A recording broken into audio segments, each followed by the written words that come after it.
Welcome to Repat Stories, where we have conversations with persons who return home after being away for many years. Today, we're talking to Dr. Meserete Manassi, who is a Jamaican who went to study for 6 years in the country of Russia. Hi, Meserete. Hi. Okay, so I'll give you a little bit more background. So I went to high school with Meserete, and we weren't in the same class, but we're in the same grade. And so I knew her from then, and I just loosely from social media knew that she went away to study for a long time, and that's how I came to reach out to her. So she's back in Jamaica now, and we're having this conversation about her time away and her time abroad. So Meserete, to start, first of all, like about your time in Jamaica growing up, like what was that like? Well, I'm the last of 4 children from my parents. So growing up, I was really sheltered, you know, the last one, the wash belly, can't go anywhere, protected. So yeah, I went to Arden Prep. Oh. Yeah, so all of us went to Arden Prep. So yeah, Arden Prep, then Arden High, and then I went to UE. Wait, pause before you get to you. Okay. I'm interrupting you. So that's in Kingston, but you live in Spanish Town. Oh yeah, I live in Spanish Town. Okay. All my life. This is where I born and grew. Wow. Yeah. So was that so for a lot of people, when you meet people abroad or when people meet Jamaicans, even when they meet other Caribbean people from other Caribbean countries, they'll just say Jamaica. Oh. Or they'll say Kingston because it's easier, people know that. But is that something was that a questioning at a lot when you're where you're from? Or? Yeah. Yes and no. Even though I live in Spanish Town, I feel like I spend most of my time in Kingston, so I don't really identify as the Spanish Town badness, right? I feel like I'm more Kingston than Spanish Town, but yeah. Okay. When I tell people where I'm from, I tell them Kingston, Jamaica, but I actually live in Spanish Town. Yeah. They don't know where that is, but right. Yeah. Okay, fair. So before we get to university, so you told me that your name, I already identified your name that it wasn't traditional English name. It's an Ethiopian name. Yeah, it's Ethiopian. And there's a reason for that, because tell me more about like your parents. And oh, all right. So my father, he's Rastafarian. So he's big into the Ethiopian Orthodox Church and all of the Rastafarian lifestyle. My mother, on the other hand, she is Seventh-day Adventist. So I don't know, growing up it was like, I don't want to say a tug of war, but something like that. Going to church with mommy, and then on Saturday, and then going to church with daddy on Sunday. So that's where the influence from my name came from. His name, should I say his name? If you want to. Okay, his name is Crimean Manassi, but that wasn't the name he's born with. He did deed poll, change his name. So when I born, he had him Rastafarian name. Dash the Babylon name, get him Rastafarian name, and yeah. So my name, it's Ethiopian. It means foundation of life. Meserete Hiwat means foundation of life. I don't remember what the Manassi means, but yeah. So he changed his name from his Babylon name to his African name. I think that's so awesome. Yeah. And so you were growing up, and it was a good childhood? You had siblings? Was it? I mean, growing up, I remember having yard space to run up and down, pick fruits, animals, dogs. Always had dogs, cat. I didn't really have much neighbors though, because the community I live in, it's mostly old people. So it was mostly just me and my siblings, and anybody who I interacted with at school. At school, I didn't really talk though. I was kind of shy and reserved.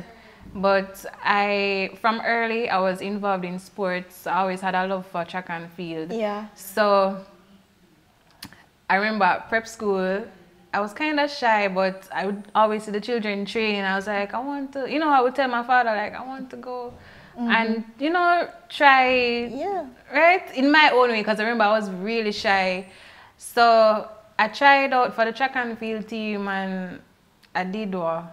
think I did high jump and I don't remember. I think I ran one of those flat races, maybe 60 meters or something.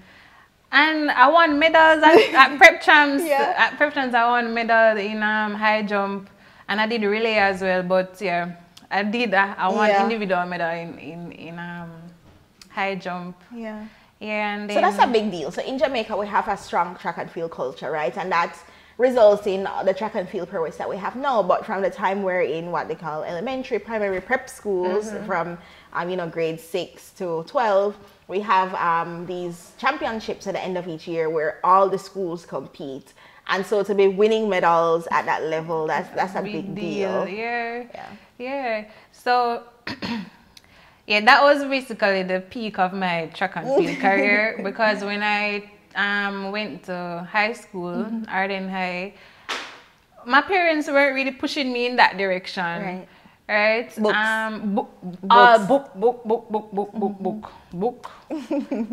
Can't go wrong with your book. Right. So I continued track and field at high school, but I wasn't really focusing on it as much. I was just doing it because you need an extracurricular activity to make it look good on your transcript, and so yeah, I continued. Didn't really focus on it much, but it was something that I enjoyed doing. And yeah, I went to champs still, I ran, but it wasn't any big. But that was a big deal. Like, we weren't close, we didn't really talk. Like, I didn't have what I'd see in passing, but that was still a big deal. Like, you had the commitment to, like, you were like, I would say a staple on the track team for many years when we didn't have that much representation, because we were, even though we had good, like, in the arts and so on, we were still mostly an academic school. So you being there and like representing the school, that was kind of a big deal. Even if you weren't like medaling, you were like I could remember that you were always training. Like when there was a season, you were training and stuff. So but that's good. So I have a memory from prep school. Like I used to love track and field so much that when our teachers would ask, "What is your ambition in life?" I would say, "I want to be an athlete." Athlete this and athlete that. That quickly changed because I realized that being an athlete, it takes dedication. It's a lot of work. Right? A lot of work putting in behind the scenes to actually be the top of your game. I said, this is not the one for me. I wasn't that dedicated. I love track and field, but not that much. So at Arden High now, I was still figuring out what I wanted to do, because at one point I noticed I loved the languages, Spanish, French. I had a knack for it from early. So I was like, okay, maybe I could be a translator, interpreter. Nah. No. I didn't. Not that much. Not that much. I loved it, but for fun, but not for work. So I also was good at the sciences. So it was between sciences and languages. And I also loved animals from childhood. So I was like, okay, maybe I could do veterinary medicine. So I was like, well, I like animals, but do Jamaicans actually care for the animals as much as I care for my animals? I was like, nah, I don't think that's going to be it for me. So I was like, all right, if not animal medicine, human medicine. So I was like, all right, let's pursue being a medical doctor of humans. So I basically channeled all my energy into achieving that goal. So in terms of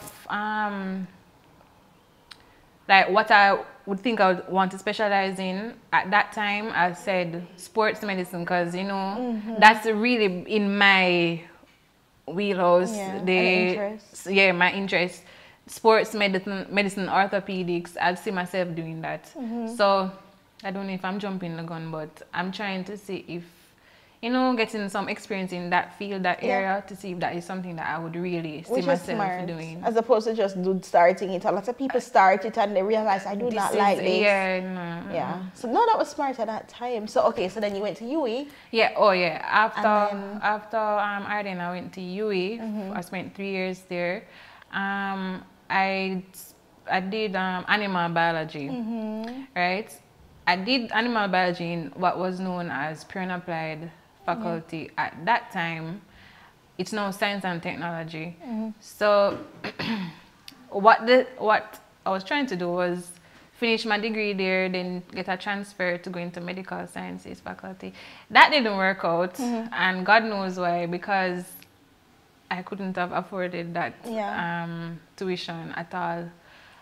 So after I finished UA, completed my degree, I don't know. I knew that that wasn't it for me. So I tried to find other opportunities to pursue how to become a medical doctor. So I've always heard about people going to China, Ukraine, Russia, Cuba to pursue medicine. So I did my research. I just started with people who I know over there, and yeah. Wow. So it wasn't that you wanted to leave Jamaica per se. That was the ultimate last thing that I wanted. I really just wanted to stay in my bubble, what I'm familiar with. I'm the last one, always sheltered. I do not want to leave the comfort of what I'm familiar with. Right. That was the last thing that I wanted to do. So at some point I had to say, like, well, Mez, is either you leave or stay here. And Russia though?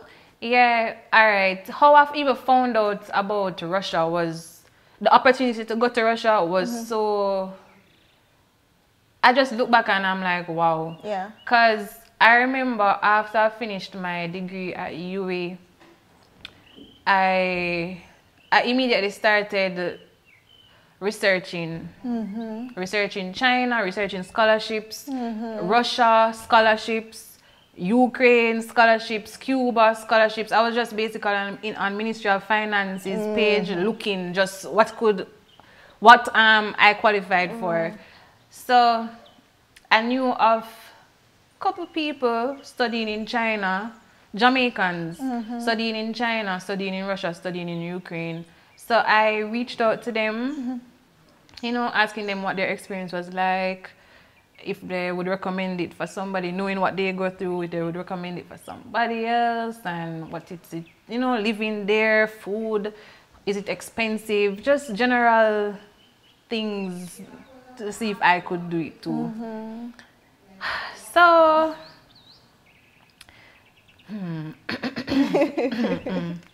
yeah. So when okay. Yeah, you're fine. Okay. Yeah. So yeah, I did my research, and I think while doing my research, I saw an article in the newspaper. It was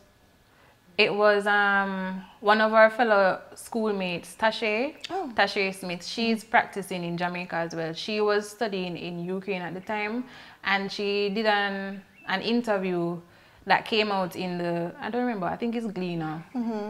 And she was explaining her experience there and when she left and how it's going for her. And I was like, wait, wow, I need to reach out to her because I know her.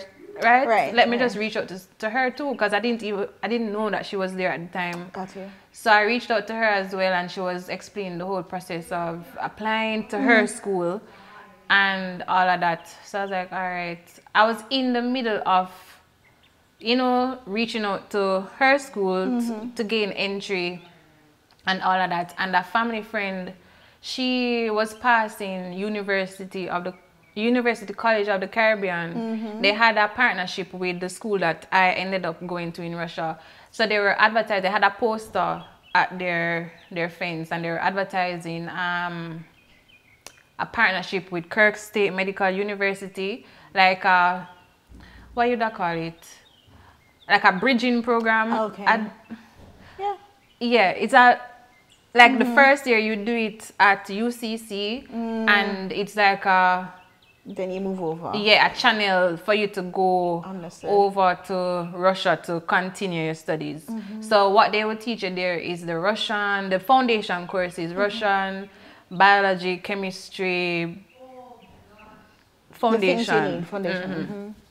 So I was like, wow, let me, inquire further and find out what is going on here. So I called, did I call?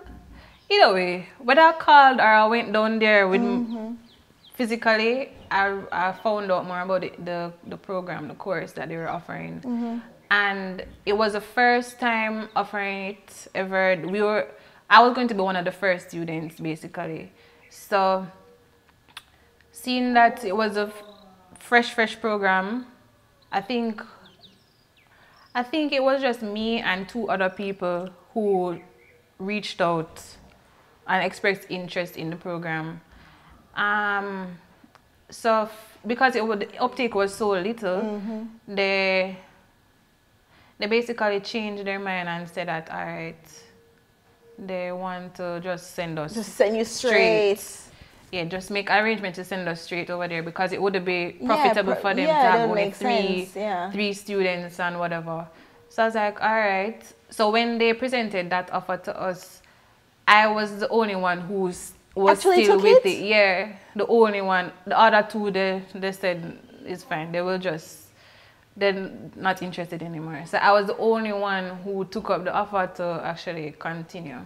Can I stop you for a second? Are you naturally brave? Are you normally someone who will try things without people, like if there isn't a crowd following? So you're asking me if I'm a trendsetter? Yeah, it's kind of 2 different questions because there's one about like trends and there's also one about just you as like being brave and adventurous in a sense. Naturally, no. I wouldn't describe myself as being like an outgoing person. I think I'm more introverted. So I don't know. I think my time at UWI, that 3 years that I spent there was actually crucial in helping me to build my confidence and people skills and somewhat be more fearless. And at that point, I had to really take control of my future.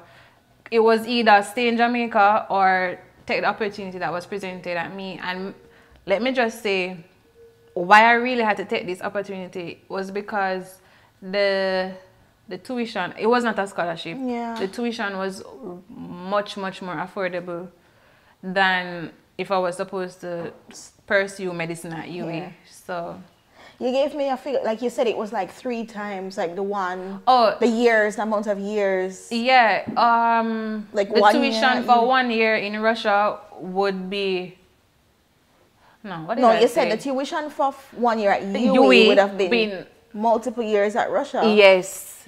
For the whole year. My whole 6 years at Russia could be covered by one tuition for the year at UWI. Yeah. So I was like, this is a no-brainer. Right. And seeing that it was so affordable, I was like, wait, it must be a catch. But I researched it. The medical school was accredited. The facilities were up to standard. So it's not like... Yeah, that it was substandard or it was a scam or something. Yeah, it's just more affordable there. So, and that was like, because normally they charge international students more. That was still the international... That was the international student rate. Yeah. Wow. I mean, it might be more now, but... No, of course. But still, really, but also the tuition then for you is more now. No, true. So it still works out. So I think that's...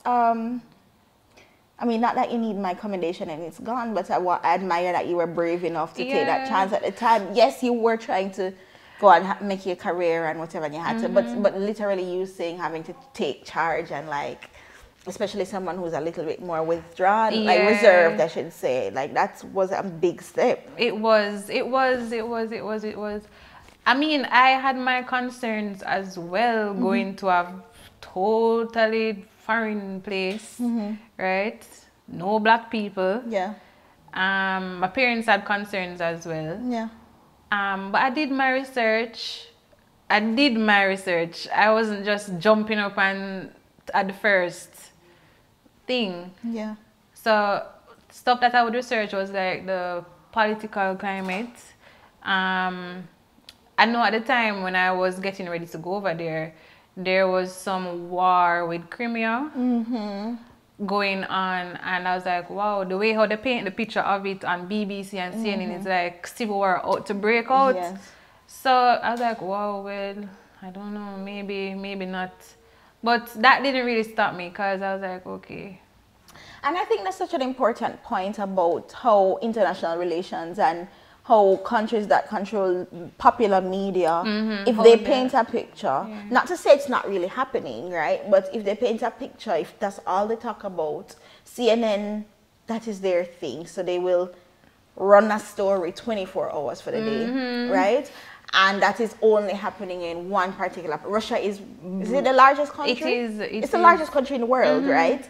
It is larger than China. It's a huge, it's almost most of the continent of Europe, right? And so when you're seeing in the news that they're talking about this thing 24 hours for the day, you think, whoa, that is all that it is. I can't go there. Yeah. But really and truly, as we'll talk about in a little bit, you were in your own bubble in this university doing your thing, and you went and came back in one piece. You know? Exactly. So in addition to that, I was looking up like the weather, the food, racism. Yeah, because I was always heard that Russia is very racist and blah blah blah. Okay. But remember, I knew people who were over there. Yeah. So I asked them, what is that like? And they said, no, it's nothing for you to worry about. They don't experience that. Well, not to the extent that they make it seem. Right. Right? So I was like, all right, I can do this too. If you can do it, I can do it too. Yeah. So, yeah, I did everything that I needed to do, get all my documents ready. Yeah. So, all right, so you're preparing to go there, and yes, you're preparing from a side like, am I gonna be okay? You're gonna be okay, but what do you bring? Like, how many were you like a 2 suitcase person? I know you had 3. What was essential for you to bring? Woo. All right, so when I was going over there, it was in the heart of winter. I went there in February of 2015. Okay. Right, February 2015. So heart of winter. So I had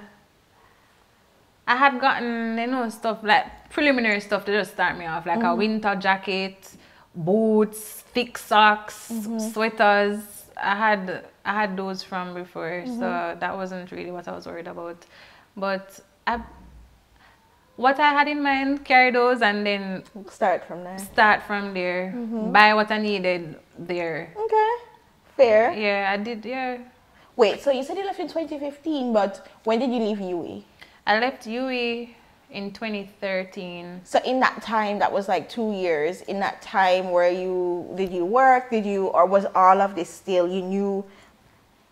When did the application process start for Russia? Oh, between 2013 and 2015, I had been working at a veterinary clinic. Remember, I had a degree in animal biology, so I was kind of putting it to use, but I knew that wasn't really what I wanted to do. Gotcha.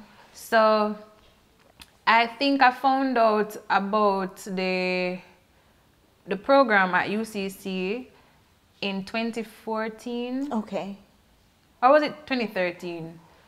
I knew that when I found out about it, I immediately applied, but it was kind of delayed because remember we were trying to enroll for, I think we were trying to enroll for 2014, but that fell through because it was low turnout. Okay. So it was even delayed further. I think we had to push it until February 2015. So I think we were working towards enrollment for September 2014, but that couldn't work.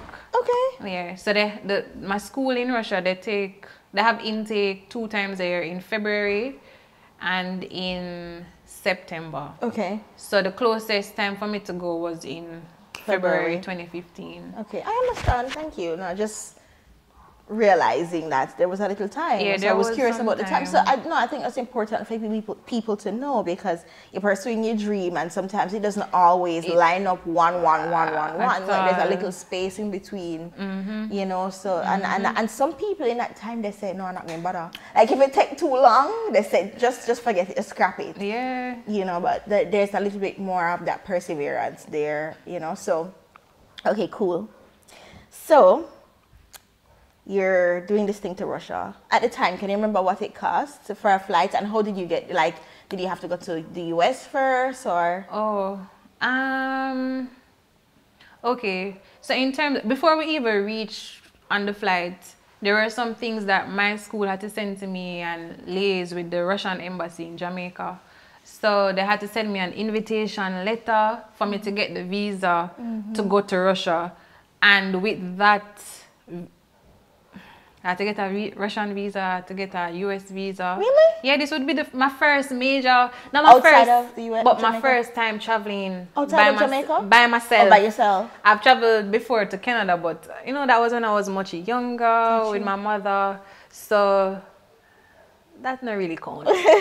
This was my first major solo flight experience. And you're going all the way to Russia? All the way to Russia, me and God. Yeah. So yeah, I had to get all those preliminary stuff out the way, and I remember the time to get those things was so tight. It was so close, and I was like, oh my God, is it going to work out? It was so close. So I got my Russian visa in time. I think I got it in maybe this third week of January. I remember I was leaving February. Ticket done, book already, you know.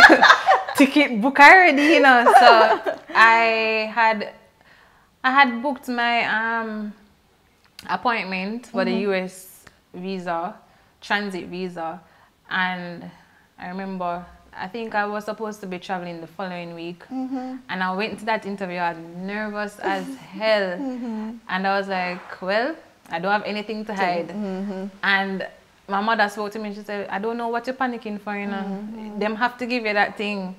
So when I went there, they asked me, you know, they asked you what's the purpose of traveling. They never really asked me much questions, because everything that I said, it matched out. Yeah, exactly. Yeah. They saw the Russian visa in my passport already. And you had the UA degree already. They see my invitation already. So really, I think I was just in my head, panicking for no reason. So at the time when they said, all right, they gave me the slip and said, all right, they took my passport, and you know, like she was telling me I can leave now. So I was like, wait, I'm supposed to be traveling next week.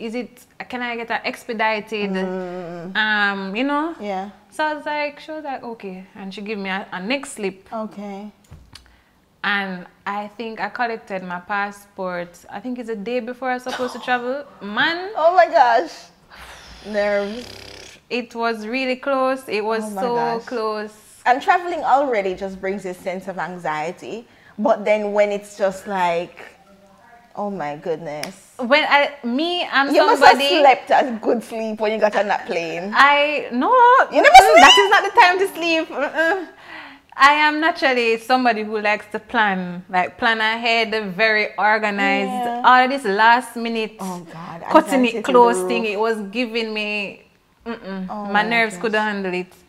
So I am just glad that everything, looking back, it actually worked out. Because trust me, in the heat of it all, it was not, it was not it. Yeah. Yeah, so got the visa, got my passport. Bag done pack already, you know, because remember you had to be prepared. Because remember said ticket booked from a long time, you know. I had to show all of those proof of that I'm traveling, that this is serious. Anyway, so and I had to book it from earlier because I wanted a good price. Got you. Can you remember what it was at that time approximately? Was it $1,000? Was it less than $1,000? No, man. It was about 1,200 US. At that time? At that time. Wow. And in terms of the transit, I left from Jamaica.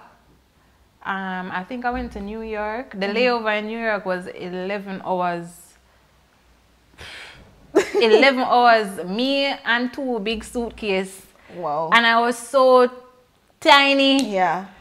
Me, Yeah, you've always been petite. Yeah, always been petite. But boy, may I tell you, me and 2 suitcases and a big hamper on my back, going through JFK airport. Oh my gosh. And that's a good walk through depending on where you go. Exactly. Yeah. But me, remember, it was my first time traveling solo. I had to be so alert and vigilant and all of that. I never get no. You must have been so tired. I was so exhausted. Are you a coffee drinker? No. So what did you do? It's like you're tired, but you're also the nerves keeping you up. Yes. But oh my gosh. the thing about it is that when I was traveling, JFK, you know, the Caribbean presence is very big there. Yeah, true. So you could ask for help. Yeah, like even help was offered to me. Because I remember there was this flight, I don't know if he's a flight attendant or what. He works with Delta Airlines. I don't remember his name, but God, wherever you are, God bless you. He offered to buy me some food, like breakfast. And I was like, "You hungry, don't?" I was like, "Well, yeah." I'm like, "Come." And he buy me, I think it was egg and something. And I eat, and I was like, "Thanks," and thing. And he was like, "No worry, man." All the way from me. Yeah, all the way from here. So I said, thanks. Yeah, so that was like one of those. That's one thing about Jamaica. So when you go places, they're looking out for you.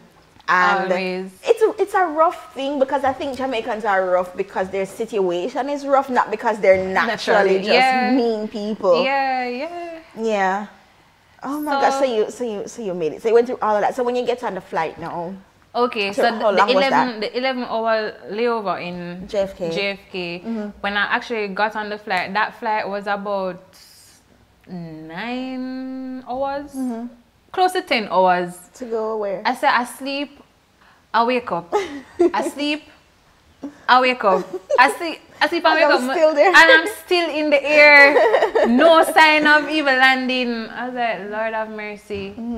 Anyway, finally landed. I remember touching down that first time in Russia. Like I looked through the window and I was like, wow, this is real. It's real now. I saw snow. That was my first time experiencing snow. Through the plane window, I saw the snow. I saw the flight, the air traffic controllers doing all of that. And it was, I think I was the only black person on the flight. If I wasn't the only black person, maybe I was one of 2. Yeah. I remember there was this black man. And I was, you know, you see your black face. You may look for me. Yeah. So I was like, all right. And when we came off the plane, I think when I traveled, it was the pandemic that was going on was Ebola. It was during the Ebola time. Oh my goodness. So you experienced 2 pandemics abroad. We'll come to go. Listen, you saw that? Yeah, so it was in Ebola time, and the Russians, they just went through. I think not that they judge you by your skin color, but they did. Yeah, they did. They did. Because why, if the Russians coming on the same JFK flight from you as you, they're coming from the same place? Yeah, so I remember waiting in the immigration area, and I don't know. I was just waiting. I was like, I remember I was talking to my mother on the phone, like texting her, and I was like, why? Them have me sitting here how long? I don't know. Suppose them send me back. I was just thinking so negative because I'm like, Jesus and peace. I come this far and they're going to send me back. They're going to send me back. They're going to send me back. But no, they never really. They just checked to see if my visa checked out. Okay. And I think they were educated enough to know that Jamaica is way far from any African country. So they never really... Got you. But they just have to look. Let's make it sweat a little bit. Let's make it sweat. I think that's 9 out of 10. The things is like, let's just hold them. They do it a lot in the US, in like Miami. Let's just hold them and see if they sweat. If they start talking, if they start doing things. If they did something bad, they're gonna out themselves. I got you. Okay, so you're there and you come off the plane. Do you notice anything different? So you know, well, it was winter for you, your first, but did it smell different? Was there anything you remember about it or not really? You were just like... I just remember... I don't remember any smell. I just remember stepping outside of Sheremetyevo Airport and the cold boxed me in my face. That's what I remember. It was cold? Were you dressed that you could feel it through, or No, man. the winter jacket? I was properly dressed, clothed in my winter attire. Yeah. Scarf, gloves, boots with insulated boots, with socks. Yeah, I was properly clad. But the on your face, you can't hide the face, so you have to. Yeah, I was. Yeah. And so somebody had to come. We arranged for somebody to pick me up. Okay. The university? Yeah. Okay. Yeah. So they sent someone. That's awesome, because it can be hard to navigate with the suitcases the first time. You don't know the language, all of these things. So that would have been good. I have a picture of my first selfie ever. Yeah. Right outside of Sheremetyevo. I look so tired. My eyes underneath them black. I never. You were sleep. running on E. Because from your interview, the stress of it, everything. Like you sure don't forget everything. I believe it. Cortisol levels on high. I believe it. The whole time through. So I believe it. that was the first time when I actually, not a familiar face, but somebody who was there for me. I was like, all right, I can relax a bit. I don't have to be as vigilant. And it wasn't just me alone that they were picking up. They were picking up other students who were going to Kursk State Medical. So, yeah.